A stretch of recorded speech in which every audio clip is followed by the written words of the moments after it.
West Aurora. My name is Dr. Valerie McCall, and I'm the Director of Educational Equity here in West Aurora. I also oversee our Parent Leadership Series.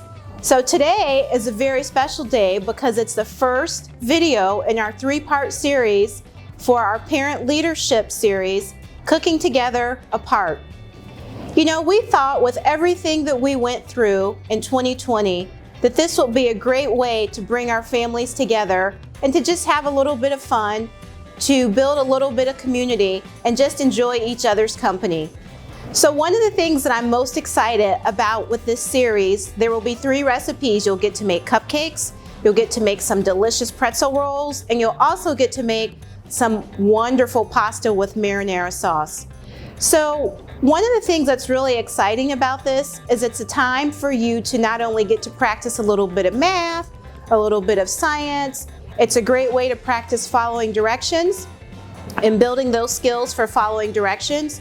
But most importantly and most of all, it's a time for you to make memories together as a family.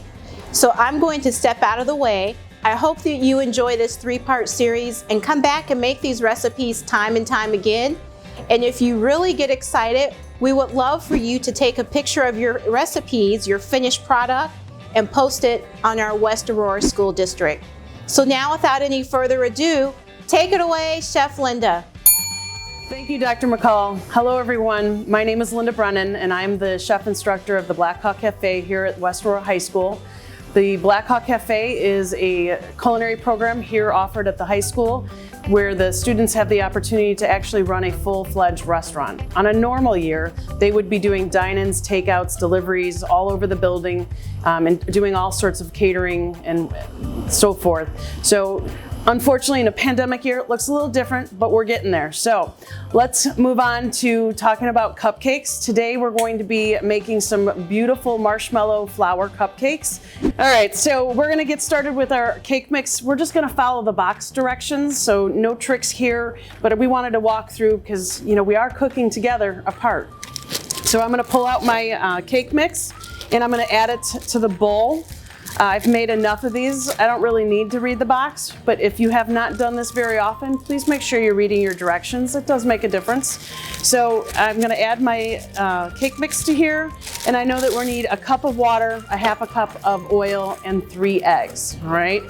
So I've got my cup of water. I'm gonna get that in there. So now we're gonna measure our half a cup of oil. All right, so we get our oil in there, and I'm just using vegetable oil. I have canola back there, but this was easier to grab, so that's what we're gonna use. And then we need to get our eggs in there. All right, so we've got our 3 eggs, we've got our water, and we've got our oil. So all we're gonna do is take a whisk it up. Now the nice thing with cake, you really can't over mix it. So you want it to be pretty smooth. If it's very lumpy, you haven't gotten all the mix in there. So you're gonna wanna make sure that you mix it really well.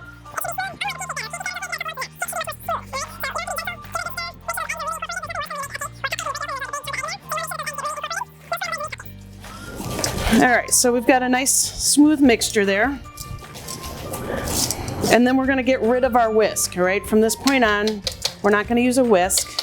And I know I'm gonna be using probably a tool you may not have at home, but I'm gonna encourage you, this is a good Christmas present, something to ask for.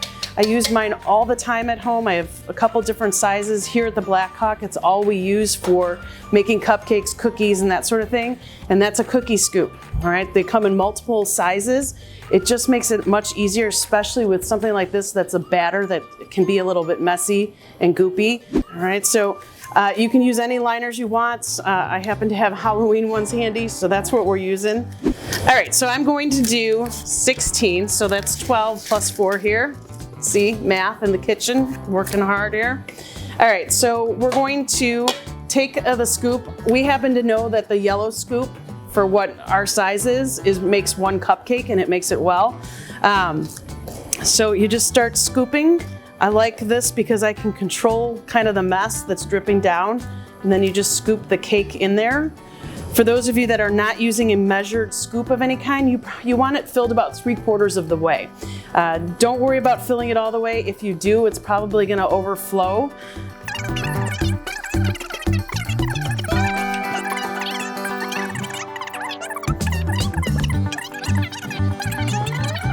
All right, so these are gonna go off into the oven. We're gonna pay attention, make sure we're not overcooking, and then when we come back, they'll be baked, cooled, and ready to decorate.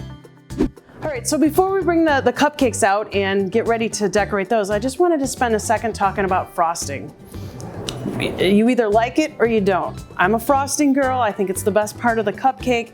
And now that I am a culinary instructor, there's nothing better than homemade frosting.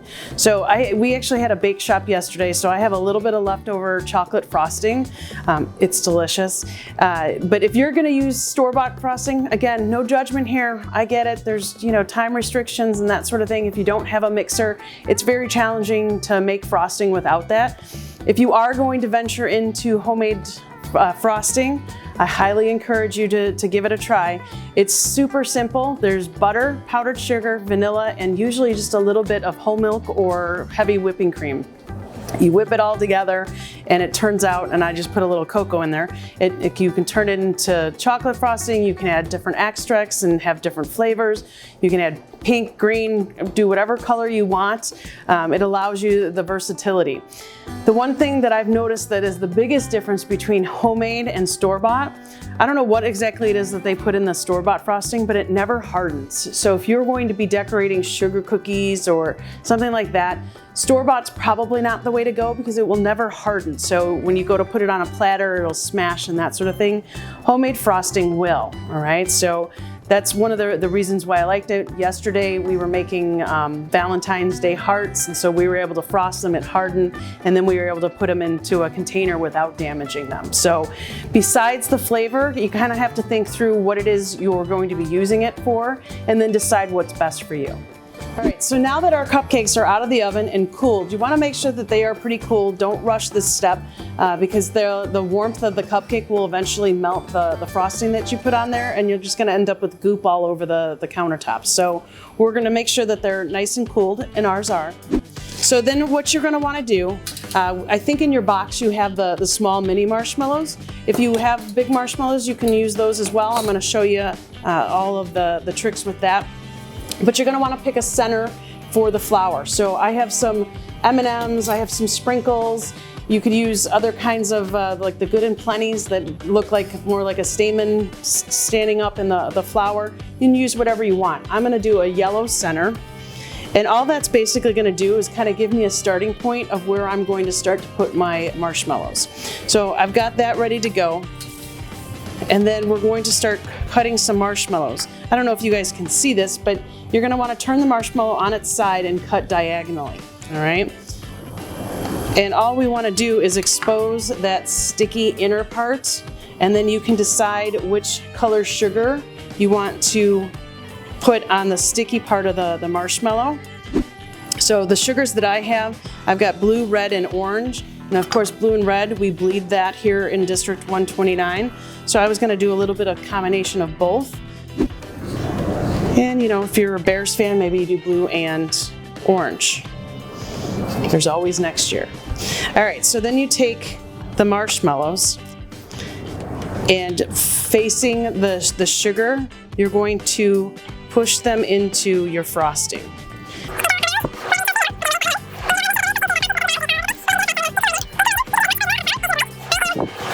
So if you wanted to stay with a simple flour like that, you could stop. If you wanted to continue, you just keep adding the leaves, the petals, I guess, of the flour, and you just keep going.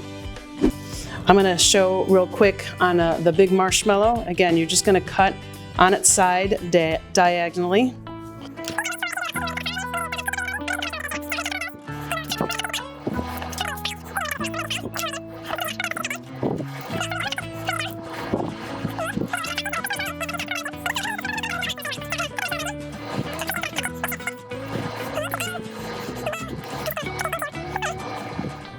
And then we've got our little flower, all right?